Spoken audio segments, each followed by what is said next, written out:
بسم الله الرحمن الرحيم. السلام عليكم، في حالكم اليوم؟ مش قلت لكم كل يوم حنجرب عطل ونقول لكم شنو صار معايا. اليوم عرفت ان في طبعا العشاق النوتات الجلود والكشمير، خشب الكشمير والجلود ديما القى فيهم في العطور الشتوية، لكن استغربت ان العطرين اللي استخدمت اليوم صار منهن في الصيف وخيال بكل. واهم من هذا كله انه هو ملفت للانتباه، انه وين ما تخش وين ما تتحرك حتى ما قالكش شنو اسم العطر، واضح من لغه الجسم بتاعه، واضح انه هو التفت عليك كي معناه العطر سيطر عليه. اللي هو سي اتش مان، اصدار قديم، لكن يا هو الجلود اللي فيه طلعا مع النوتات البحريه اللي فيه، مع الطحلب مع الحمضيات، يعطي في كاريزما عاليه بك، وخاطر هيك يتفاعل مع الحراره. هذه اهم شيء في الصيف.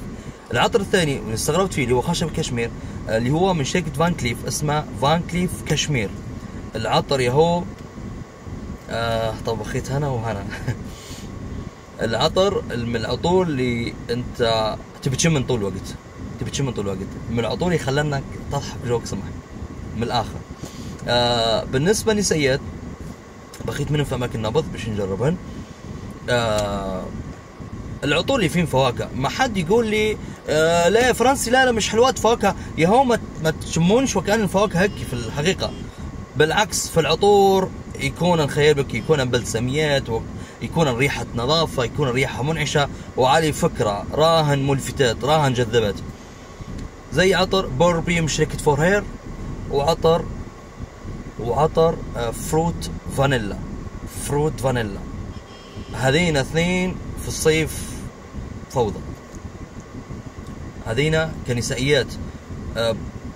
الفراولة، التوت، الكشمش اللي هو العنب، الكرز، راهن في الصيف خرافة. في الصيف يعطن انتعاش، يعطن سعادة.